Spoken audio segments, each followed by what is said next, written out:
Welcome to the August You Lead webinar. I'm Kelly King and I am the Women's Ministry Specialist at Lifeway Christian Resources, and it's so good to have so many of you join us again, and we're excited that we're going to talk about a fun subject today on communications. So as we are getting started, make sure that you open your chat section. Make sure that we kind of put your name and where you're from. We love to see who's joining us, and it's always fun for me to even just kind of watch that chat section, and Michelle and Catherine will be kind of looking at that as well. And then also, if you have any questions for the panelists, feel free to go to the Q&A little section at the bottom, and then you can ask a question. And at the end of our time together, we're going to do that as well. Just a couple of quick announcements from Lifeway as we get started. One of our new Bible studies that's coming out this month and it actually has released, is called Anxious by Scarlett Hiltebeitel. She's one of our newer authors. Some of you know Scarlett's book, Afraid of All the Things, but we now have a new Bible study, and we are doing something that we have never done before, ladies. So when you purchase the Bible study book, inside the book, you have a redemption code for the videos. So everyone gets access to the videos. You don't have to buy videos separately. You don't have to go online. All you have to do is go into the Bible study book, go online, type in that redemption code. It has all the instructions. And so we think that that's going to be a really fun way for you to do Bible study in a new way. So you could watch the videos on your own and then get together as a group. So there's lots of fun ways that you can do that Bible study. I also want to just make sure that you know that we are about to launch and about to announce the 2022 Lifeway Women events. And so be looking in mid-September. We'll remind you in the September webinar, but you're going to get to find out if we're coming near you, what events are coming near you. So if it's a Lifeway Women Live, if it's a Glory event, if it's a Going Beyond event with Priscilla Shire, a You Lead event, we're going to tell you wherever we're going to be. But don't forget, there are still a lot of cities that we're coming to in 2021. So you don't have to wait till 2022 to come to an event. We want you to come in 2021, be a part of that. We're going to have lots of live You Lead events. We're actually coming to you. So like Michelle and Catherine are going to be in Cincinnati just next week. So if you're in the Ohio area or in driving distance around there, even Kentucky, places like that, you're in a really good place. And so it's not too late to sign up. You can go to lifeway.com/ulead and you can join us. We would love to see you there and find out a little bit more just about how we can help you in leadership, because we love our webinars, but we love it more when we get to see you face to face. And I know Merritt and Liz feel that way as well too. All right, Merritt, Liz, Juliana, you're our panelists today, so welcome aboard. I'm going to try to highlight you when you speak, but I'm just going to have you introduce yourselves. Tell us a little bit about yourself, your family, but I also want you, this session is not limited to social media, but we are going to talk a lot about it. So I would love for you to tell us, what is your favorite social media platform right now? So Liz, I'm going to let you go first. You jump in there. I would love to. Hi, everyone. My name is Liz Steckel, and I currently live right outside of Dallas, Texas, in Plano. And so here I live with my husband and two little girls. They're 3 and 4, Savannah and Mackenzie. And I have the privilege of working in social media every day. This is kind of my world. So I'm excited about this conversation today. My background is the church, the local church.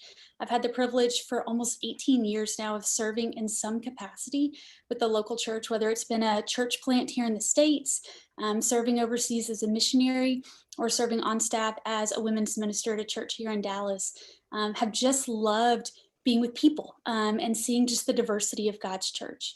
And so I'm excited to be on today to talk all things communication and to see if we can bring some tips your way. And my favorite platform right now that I probably live and breathe is Instagram. I have a feeling that may be a lot of favorites right now. At least it seems a little more positive than some of them. So that's a good one, Liz. All right, Merritt, tell us a little bit about you. Well, hello, everyone. It's great to see you. My name is Merritt Johnston, and I live in Brenham, Texas, which is home to Bluebonnets and Bluebell ice cream. So if you're ever coming this way, I'm halfway between Austin and Houston. Feel free to stop off in Brenham, and I'll be glad to get you a big old bowl of Bluebell ice cream. And I'm privileged to be able to live here with my college sweetheart. We've been married for over 20 years, and we have 3 kiddos, 2 boys and a girl. And we really love living here in Brenham. And I've had the opportunity to serve in churches, in seminary, for a nonprofit, for international broadcast ministry, and a lot of different facets.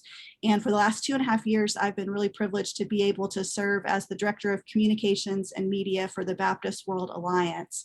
And so the Baptist World Alliance is just a network of conventions and unions in over 120 countries. And so it's a real honor to be able to see how God is moving around the world. If I had to pick a platform that I'd say is my favorite right now, I think I'm also going to have to say Instagram. And I think the reason why it's my favorite is because I primarily use it to chronicle the lives of our family. So it's really great for me to be able to go back and look and see this pictorial history of what God has done in our family. That's awesome. And I'm going to just say this right now. I mean, when I first got to know Merritt, this has been years ago, but you were organizing Sage Ministries for a girls ministry. And I still remember I was on student staff, and I remember seeing your website, and I remember thinking, this is the best website ever. Like, it looked good. It was easy to find things. It had resources on it.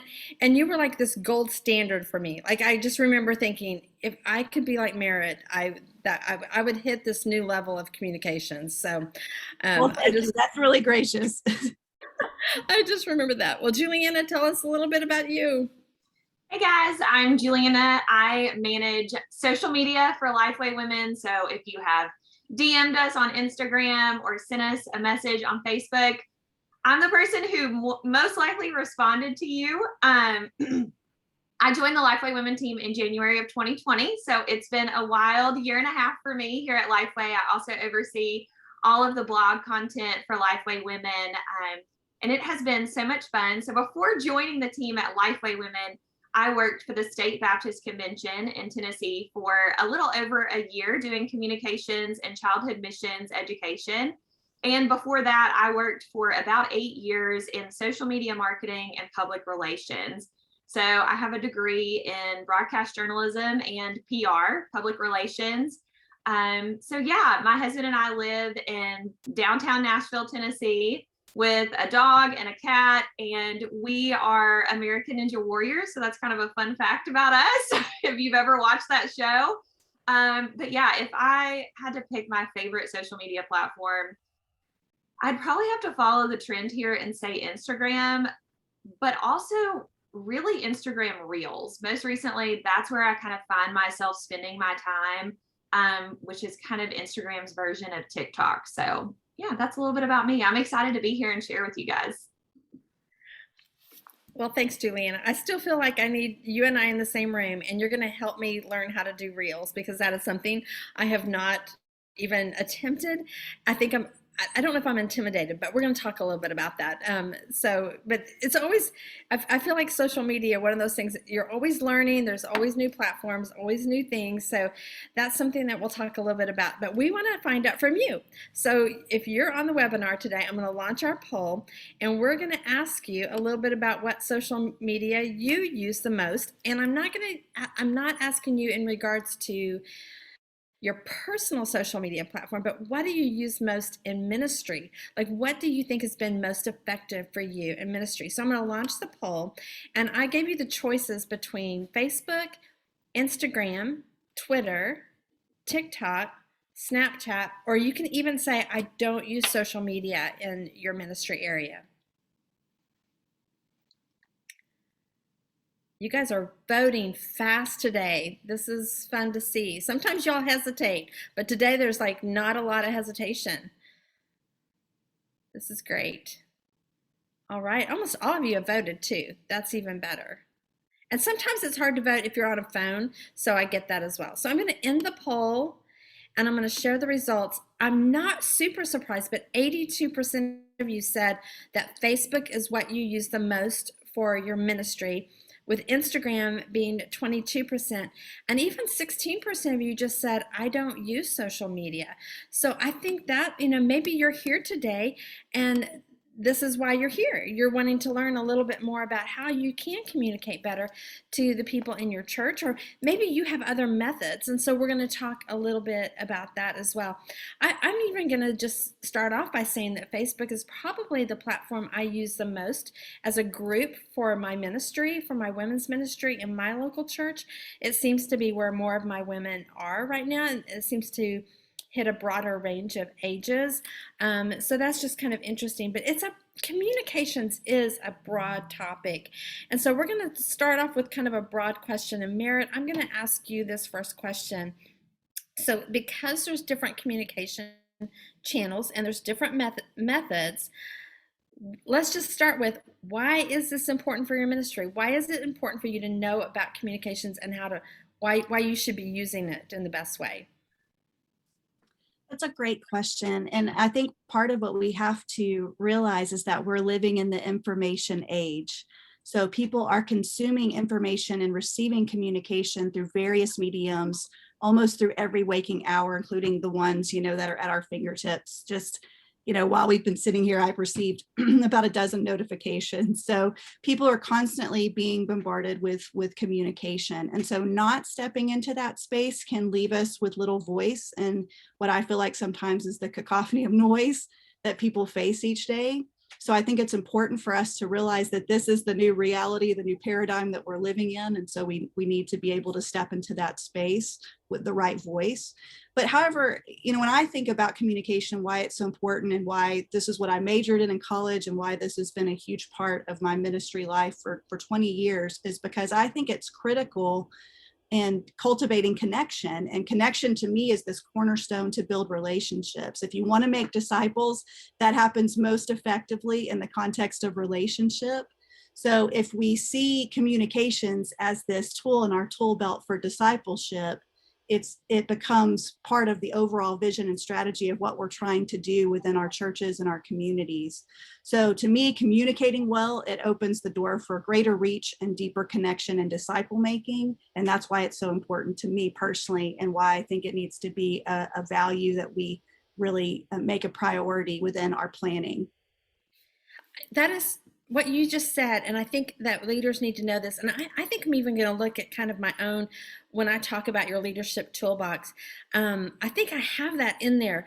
But what you just said about communication is really a part of your toolbox. Like, it's part of what you need to be an effective leader.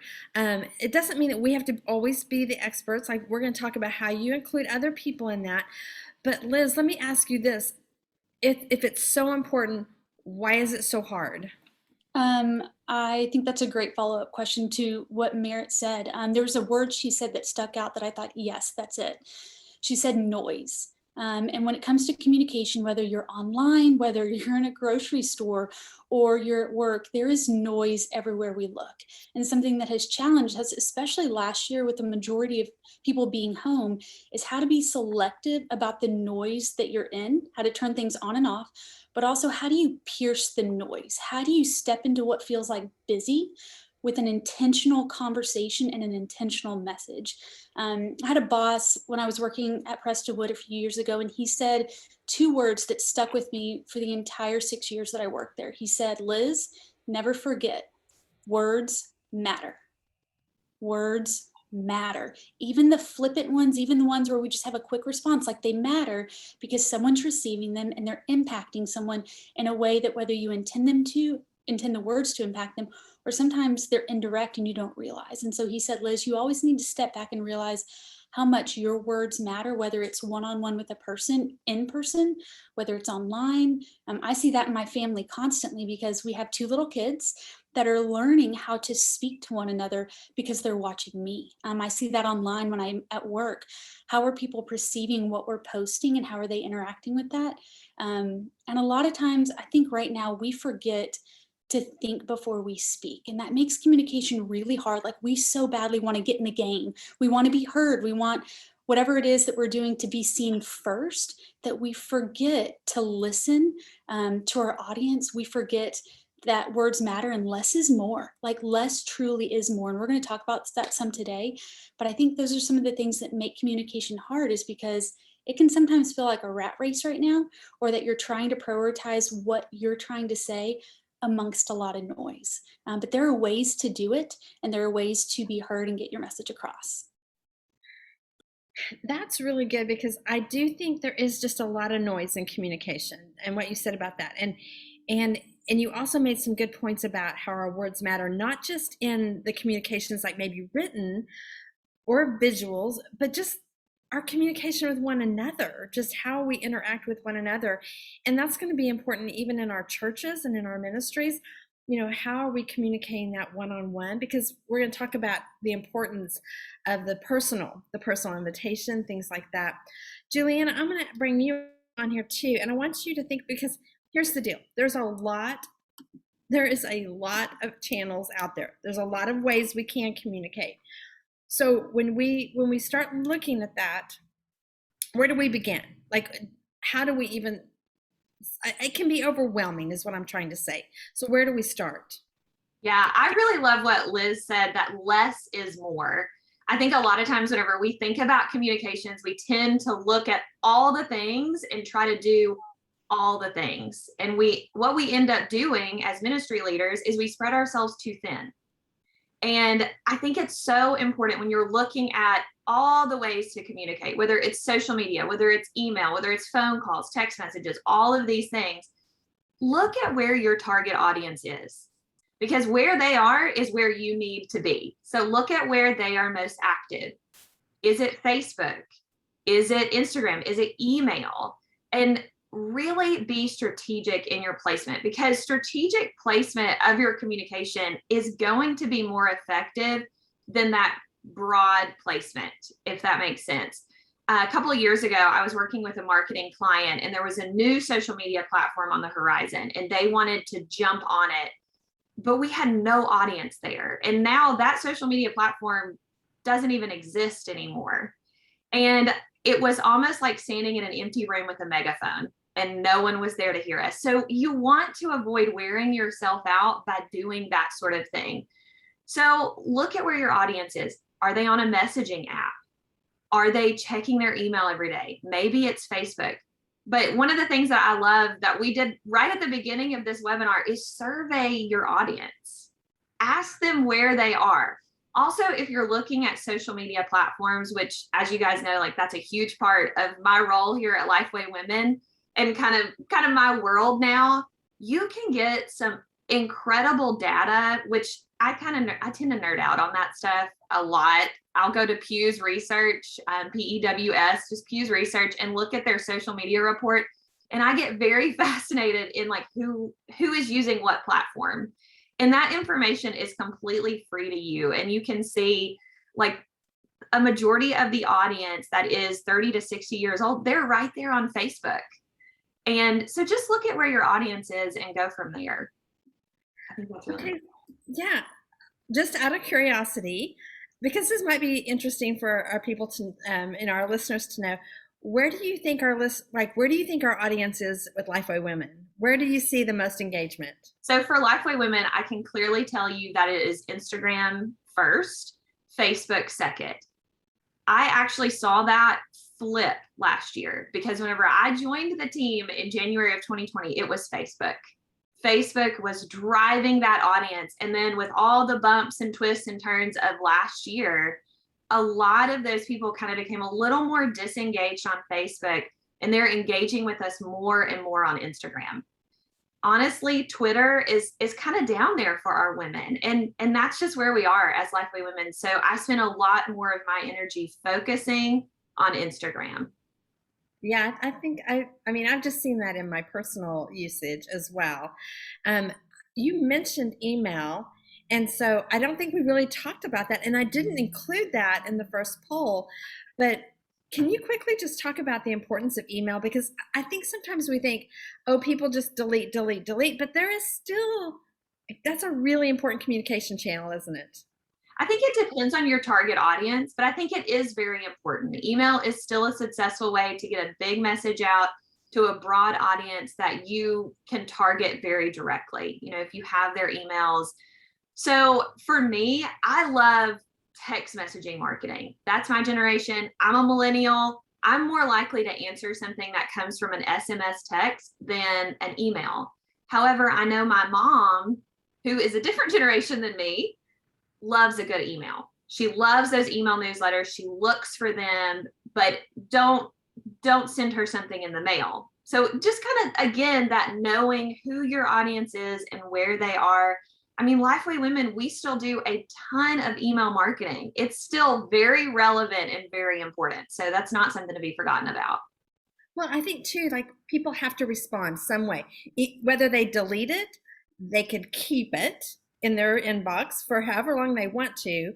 So that's something else that you have to remember. But there is an action when they get it. So that's, even if they unsubscribe, there's something that they're going to do with that. So that's kind of interesting too. And that's why subject lines are so important. So when you're writing an email or a newsletter or whatever, know that even if they're taking the action to delete that, there's a good chance they're at least reading the subject line. So if you can put your headline right there in the subject line, somebody's going to have eyes on it at some point.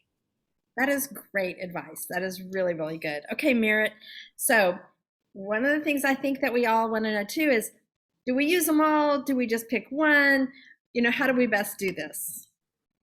That's a great question. And let's just all breathe a collective sigh of relief by saying, no, you do not have to use all of the channels. So if you get no other good news today, just receive that today, that you do not have to use all the channels. As mentioned earlier, there's new channels popping up consistently all the time, Google+, Vine, all of these different ones that have popped up just over the last decade, but that if you would have invested lots of time and energy into those short-lived platforms, they're now defunct. So I think giving time and space before adopting new platforms to see how it's being used and what level of adoption you're seeing of it among your women is really important. And overall, as already stated, I advocate for just a simple approach. So rather than trying to manage half a dozen different communication channels, find one or two that are already being utilized on a personal level by a significant number of your women and focus on building connections through those channels. And I think it's also important just to understand the angle of the different channels and platforms that exist. So when we think about even just from a social media context, so what you can communicate on Facebook, you can communicate something that's quite lengthy, but you're going to also be competing with the feeds and with ads and all the other things that are on the Facebook site. So oftentimes that's why something like Instagram is going to resonate more with women, because they're getting to look through beautiful pictures, and it just feels better sometimes than sometimes the ads and so forth that you're seeing in other places. But again, you're going to be limited in your context there, and you're going to have to be able to have the skill set to create and curate images that are going to go along with your post. So if you're listening and you say, well, I love photography, or I love graphic design, or I have someone on our team that loves those things, then you've got this built-in vehicle. Instagram is made for you to be able to follow and use that angle. Now, again, if we say, okay, we want to try and communicate on Twitter, because of the limitations that exist there by the number of characters, you're not going to be able to share a deep devotional thought there and spiritual challenge in Twitter unless you've got a multiple post feed, you know. So I think just thinking through what are the different angles of these platforms and how do we go to where our primary audience is located and leverage that. And then I think also just being able to say strategically, how are we going to frame this out for the year? How are we going to use these different tools? So yes, we're going to try and leverage social media, but how are we going to use some of the other tools like email, and how are we going to have an integrated approach to how we're communicating? That's helpful. And you mentioned like trying to find your primary audience. So Liz, let's talk about our audiences, and let's talk about how do I find out? Like how do I get to know who my audience is? What channels they're using? What are some good practices there? I would say the first thing that I would do is don't assume that you know. Don't assume that your audience does what you do. I know that's the easiest thing to do, to say, well, I love Instagram, I'm sure they all do. that might be a total miss with half of my audience, because there is overlap if we're looking at social media specifically between who's on Facebook right now and who's on Instagram. It's not as big of a divide as it used to be. There's a little more continuity to it. And so I would say, first, don't assume for them where they are. Number two, let them tell you. So something that Juliana said a minute ago, which I loved what she said, because it's what I was going to mention, is I would survey them. Like, we're doing it right now on this webinar. There's no problem in doing that with them, whether that's you print it out and they literally fill it out with a pen and they turn it into you. Maybe you have it available on an email like we're talking about, or something online. I would say do a survey, let them speak. One of the greatest tools you have are your ears, to listen, hear where they are. And so I would ask questions like, and these can all be anonymous, so don't feel like a lady is sharing too much, but tell me your age. So we have an idea of the generational breakdown of your audience. So tell me your age. When it comes to social media, just like we asked on here, what are you on? Are you on Facebook? Are you on Instagram? Do you thrive on mail? Because you have a plethora of women that are probably wanting to be engaged in your ministry in some way. And they're all going to do it a little different, and that's okay, but ask that. I would also ask them, what are you looking for? Like, if you got online, there was something that prompted you to do that.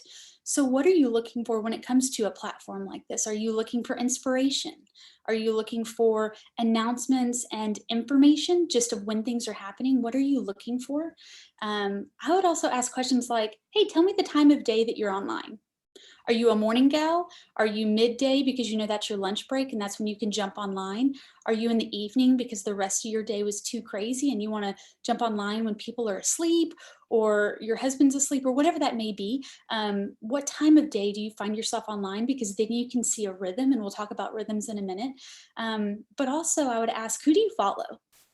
Who do you follow online? Whether it's a Christian author, whether it's a speaker, who do you follow? And maybe even leave a blank of like, why them? Like, what caused you to want to follow them? And it's not that you're trying to mimic someone necessarily, but you're learning the behaviors of your audience so that when you do decide the best route, one or two routes that you want to take and focus on, you will have heard from your audience and you can start implementing their voice. And then it's going to be a bigger win than just you assuming what they would want or the method in which they would like to receive it. You said a couple of things that I think are really important, because I think, sometimes we pick one channel. For instance, let's just say Facebook. And we assume that across the board, everyone's using that. But there's also some important things about generations. So when you survey people and you ask people, I think that's important, Liz, because that way we kind of see, maybe who's using what. I'm going to ask Merritt, Juliana, all three of you guys can answer this, but there's opportunities where you can just like put one message out there and it goes to Facebook, Twitter, Instagram. Like, you can do all three. Why is that? Why do you think it might be a good idea, or why do you think it's a bad idea to have that same message across all the three of those platforms? Any of you can jump in with that. I'll jump in real quick. I think it can be a positive and a negative. If people just see you multiplying a message, it can come across as just monotonous. You're not really giving it the time of day to really think about that audience and really take what you're writing and target it towards them. So if people are on multiple channels and they see the same thing posted, it doesn't really feel genuine. That's probably the best word to describe it. But something that we've noticed, and we started doing this a month ago, so this is very fresh for us. I don't know if it'll actually have legs down the road, but we actually started, because we do different copy on both channels when it comes to Facebook and Instagram.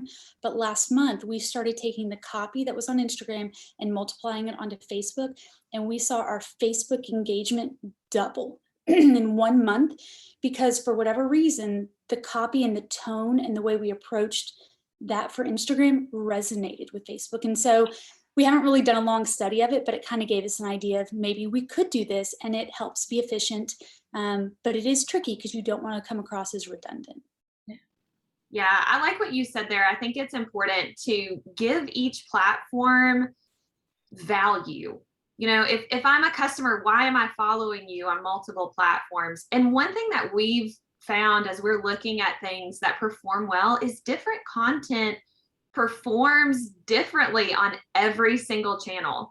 Even if we post the same photo on Facebook, Instagram, Twitter, wherever, different things resonate with different portions of that audience. And I think it's really important to have that consistent voice throughout all of your platforms. And we'll talk about that in a second. But you want to give value to every single one of those platforms. I think that's really important. Yeah. You want to add anything? Yeah. Yeah, I'd agree with that. I think the only caveat I think that I would say to that is just that I think it is okay, and that's what we want to encourage you with, that you can repurpose content. So when they're talking about nuancing it, it really is just saying, okay, what we're going to post is going to be similar in terms of what we're promoting or what we're sharing, but we're just making some nuance adjustments to it. So it's not necessarily that you have to say, if I'm managing 3 different channels, that I'm doing something completely different, siloed for each of those 3. I think it's a matter of saying, what do we need to communicate and how do we nuance that communication for each of the 3 platforms? So don't feel overwhelmed. It is possible just to make some of those changes.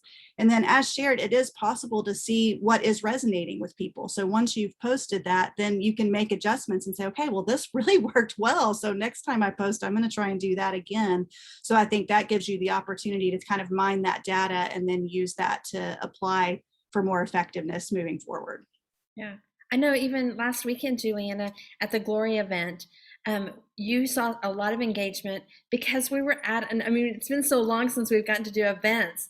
And so we just saw an increase in engagement, don't you think? Because it was like this event, like people wanted to be there. And that was probably different, wasn't it? Yes.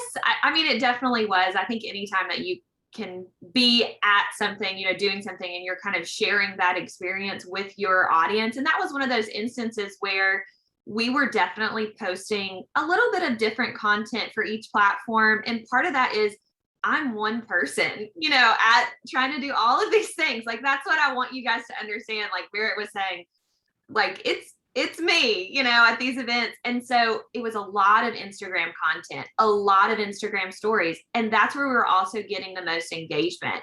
We were also posting things to Facebook and then a little bit to Twitter. So it was kind of this like trickle down effect. And that again was similar content, just kind of shaping it in a way that worked for the audiences on those platforms. So yeah. Juliana, we talk a lot about branding, and Merritt, Liz, you guys have all been part of those discussions of, how do you create this kind of brand?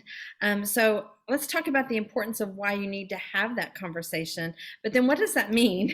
And then let's talk a little bit about when you do brand, the importance of having an authentic voice in that.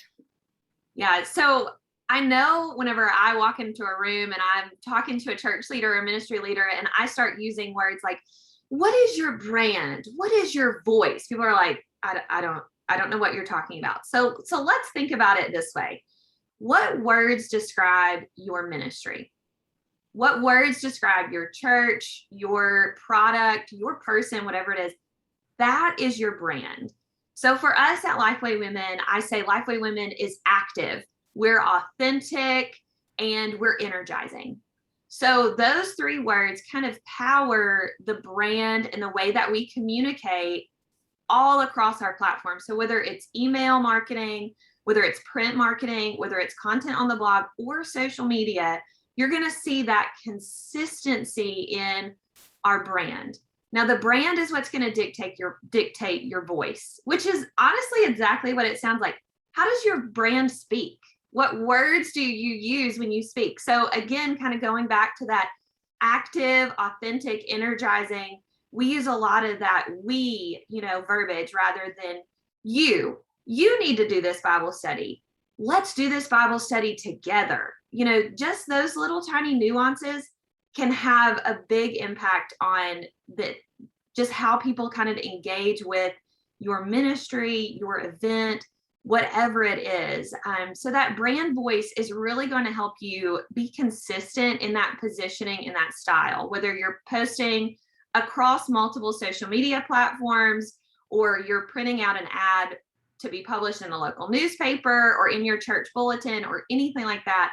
And honestly, once you kind of sit down and figure out, okay, what is it that describes and that drives our ministry, and you use that, it's going to make it a little bit easier when you sit down and start creating that marketing copy. Now, Kelly, you mentioned authenticity.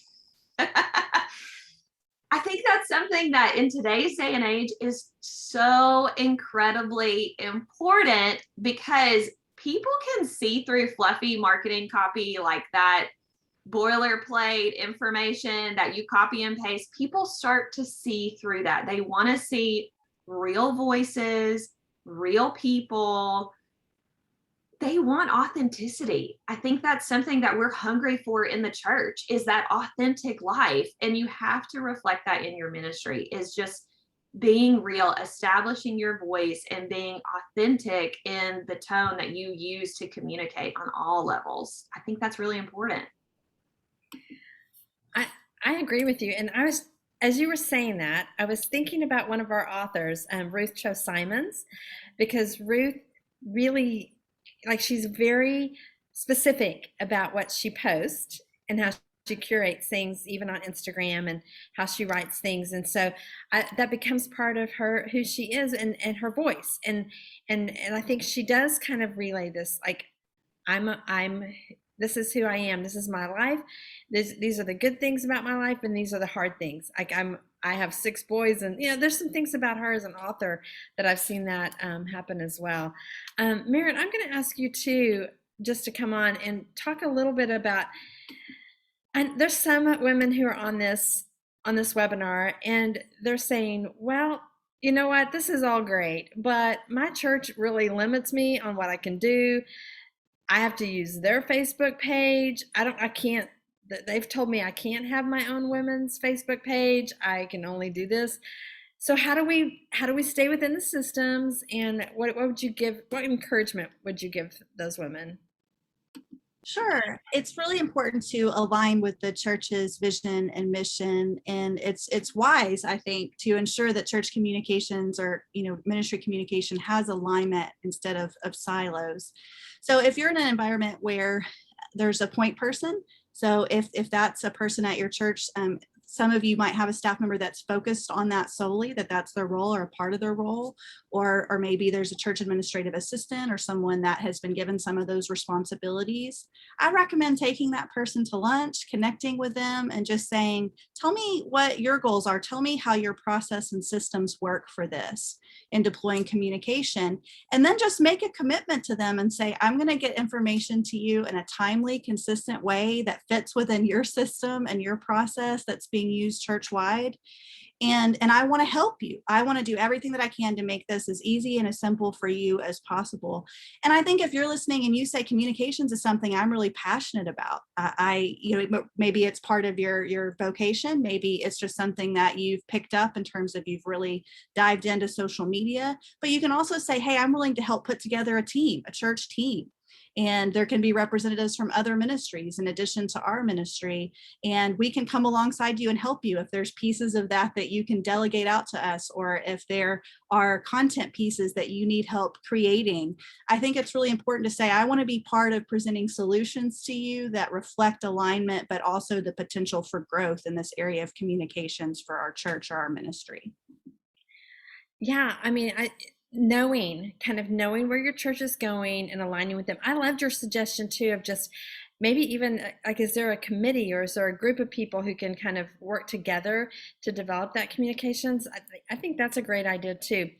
Well, Liz, I'm going to ask you this, because sometimes we find that a church has no budget, no money for branding, for whatever, especially when you look at small churches. And so and some of these women who may be listening are like, I don't have any experience in this. What do I do when this is not my jam? This is not what I do. I would say, first and foremost, that's okay. Like, don't beat yourself up over that. Know your strengths and know your weaknesses. And so in the conversation of communication, you have a place. You may not be the one that day to day runs a social media channel like Instagram or Facebook, but you can have part, just with the other women we're talking about, you have part in laying the framework of the voice of tone of the messaging. So you may be the woman behind the scenes, but what I would say is I would pick one channel. Okay, so that could be Instagram, Facebook. Do the poll that I tossed out earlier that a few of us talked about. Do a poll, see where a majority of your women are. And I would pick a channel and own it. Just own it. Run after it. Don't worry about all these other ones. Run after it.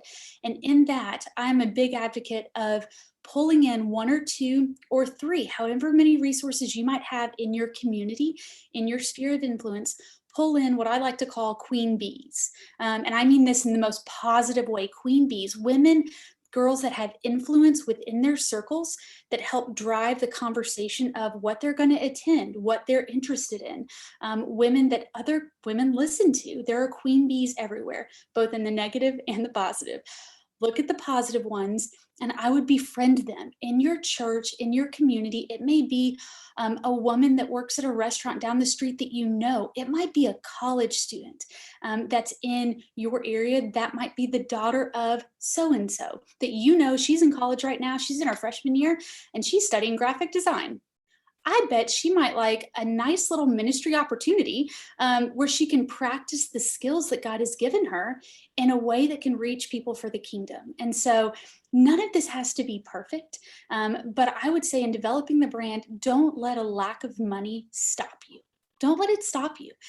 Get creative. I love being gritty. I love starting from nothing. I kind of thrive in that. And so I would say pull in one or two or three queen bees, women in your community that you trust, that you know have the heart of the women that you serve, their best interest at heart. Go grab dinner, go grab coffee, treat them to that. Lay out your vision and say, I would love to pick your brain. What do you see? What's potential? And you'd be surprised how many women thrive on, number one, being believed in, but two, exercising their gifts for something greater. We love that. Everybody loves that. And so I would say pray through that. Be listening and keep your eyes up of who's around you, who's God placed around you, because we've all said it like, it's me, it's literally just me. And it's that way in a lot of situations, but it doesn't have to just be you all the time. There can be other women that post. There can be other women that love photography that would love to take some different things at different events or in different moments where you can leverage that on your social media channel that you're owning. And you would be shocked at how many women would want to come alongside and say, I'd love to build this with you. Let's play, let's have fun, let's see what God does. And so I would say, don't let it limit you. If anything, let it be a driving force to say, I want to create something unique with the women that God has entrusted me with. I know even in my own ministry, and I love Instagram, but I really felt like it was an opportunity to kind of include this younger woman who was just out of college, but she's just really good and she takes good pictures. And so I just said, hey, would you mind leading out on our Instagram account and doing that? And she's done a great job with that. So I think that's, and I still remember, this has been years ago when Twitter was fairly new. And I remember taking a younger woman, like you said, to lunch. And I just said, okay, I need you to show me how to do this. Why do I need to do this? And how, like, what I do. And it was the best lunch I ever paid for. You know, it was definitely better because I had this one-on-one person who was helping me, and that was her job. So like, I knew that she knew how to do it. So I think that's really good. You guys, we are like, it's almost 11:45, which is crazy.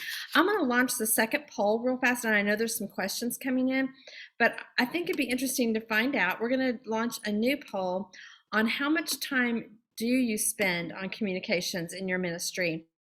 So I'm going to launch this poll. I'm curious as to, do you spend less than an hour a week, maybe around an hour a week, maybe more than an hour?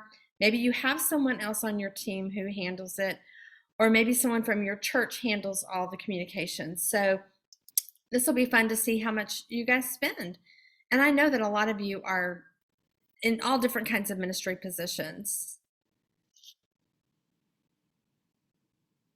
This is fascinating to me, what's coming in. So good. Okay, just a few more seconds. I'm going to let you choose on that. All right. 3, 2, 1. I'm ending the poll, and I'm going to share the results with you guys.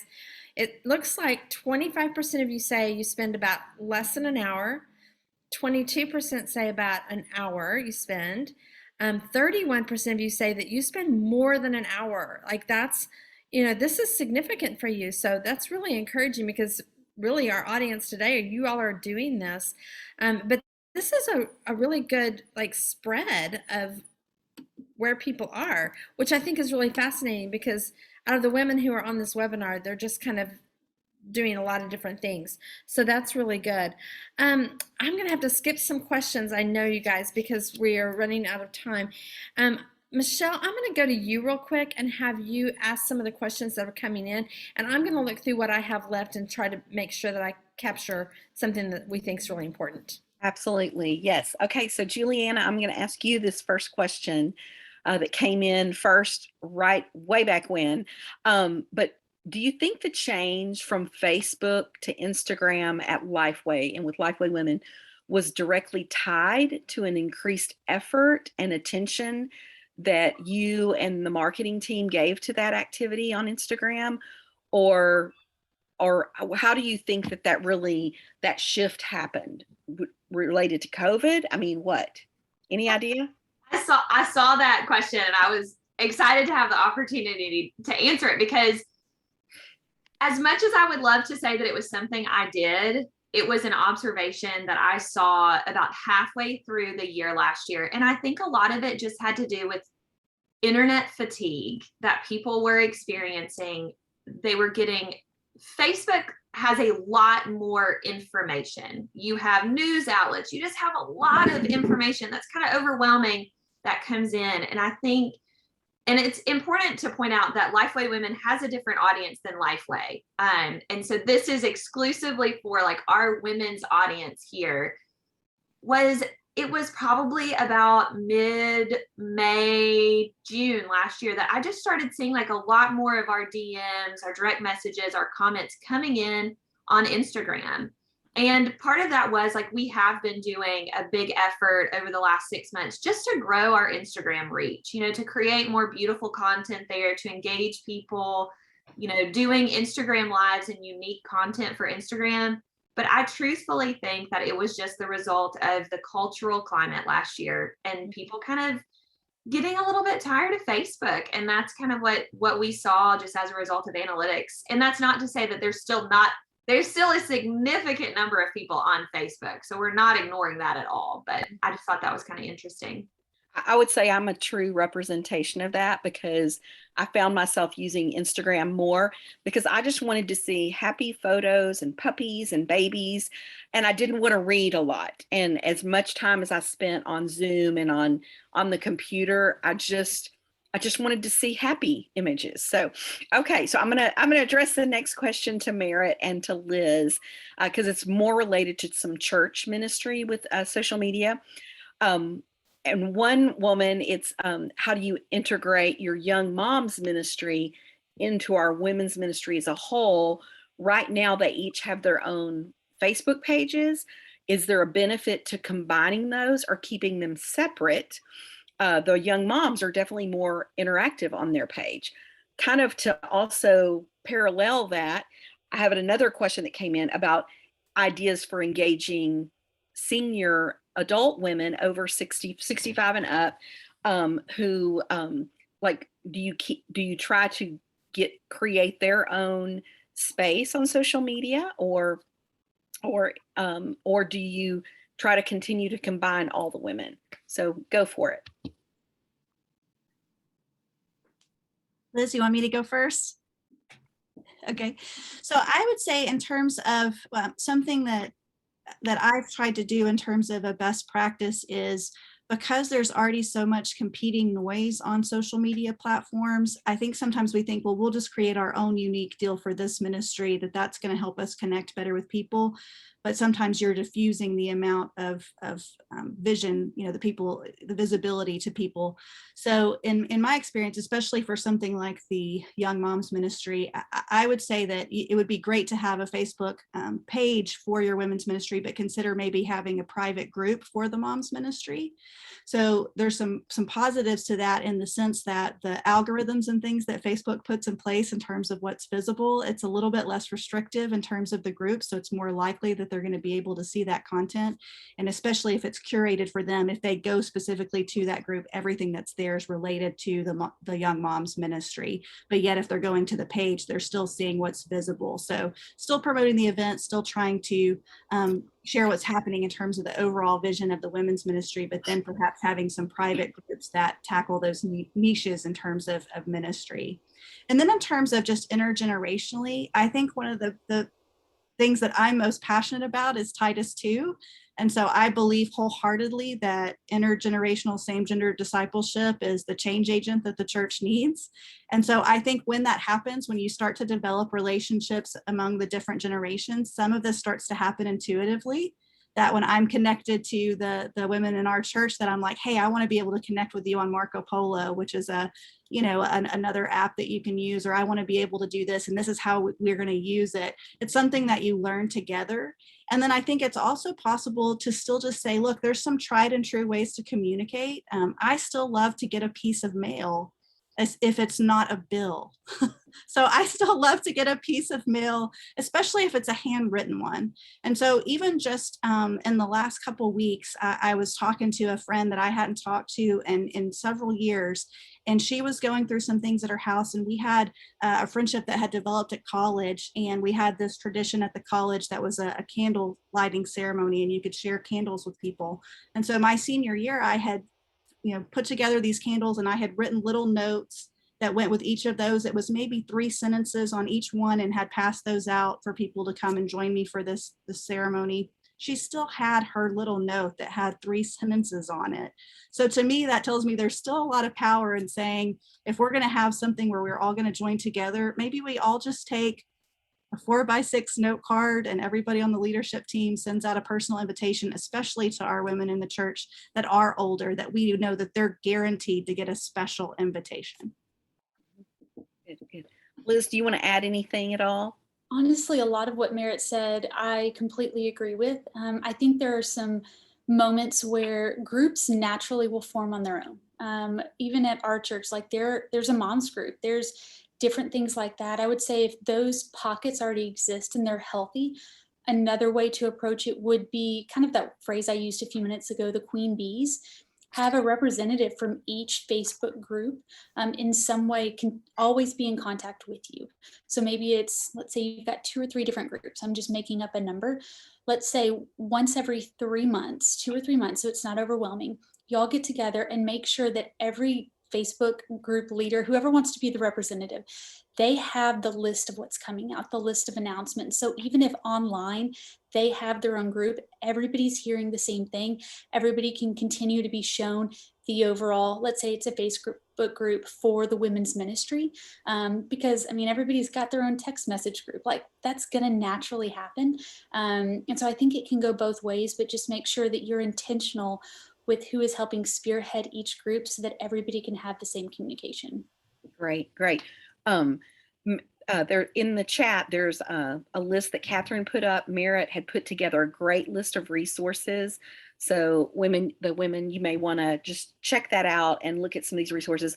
One other question related to Facebook that someone had was, does the Facebook Zoom feature, have you found it to be more helpful for ministry than just the regular Zoom application? Does that make sense at all? Apparently there's a specific Zoom on Facebook. I don't know that I've ever used it. I think it's the Facebook Rooms. Rhonda, I know you asked the question, but maybe Okay. it's Facebook Rooms. Have y'all used the Rooms feature? Mm-mm. I haven't either.